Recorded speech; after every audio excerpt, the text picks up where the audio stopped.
ఉత్తరప్రదేశ్లో నర్సరావుపేట ప్రయాణికుల బస్సుకు పెను ప్రమాదం తప్పింది. నైమిషారణ్యం నుంచి అయోధ్య వెళుతుండగా ఏపీ పర్యాటకుల బస్సు ప్రమాదానికి గురైంది. ప్రమాద సమయంలో బస్సులో 50 మంది ప్రయాణికులుండగా వారంతా స్వల్ప గాయాలతో బయటపడ్డారు. ప్రాణాపాయం తప్పడంతో ఊపిరి పీల్చుకున్నారు. వారంతా లక్నో, అయోధ్య మీదుగా నేపాల్ వెళ్లాల్సి ఉండగా మార్గమధ్యంలో ప్రమాదం జరిగింది.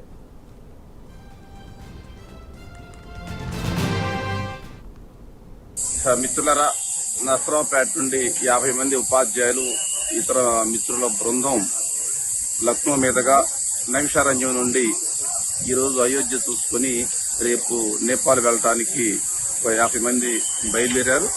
20 సాయంత్రం నర్సరావుపేట నుండి హైదరాబాద్ వచ్చి హైదరాబాద్ నుండి లక్నో ఫ్లైట్లో వచ్చారు. నిన్న నైమిషారణ్యం చూసుకుని ఈరోజు నైమిషారణ్యం నుండి అయోధ్యకు బయలుదేరే క్రమంలో నైమిషారణ్యం దాటిన తర్వాత బస్సు యాక్సిడెంట్కి గురైంది. అయితే ప్రయాణికులందరూ స్వల్ప గాయాల మినహా సురక్షితంగానే ఉన్నారు. కాబట్టి నర్సరావుపేటలో ఉన్నటువంటి మిత్రులు ఎవరైనా సరే వాళ్ళ బంధువులు ఉంటే ఆందోళన చెందాల్సిన అవసరం లేదని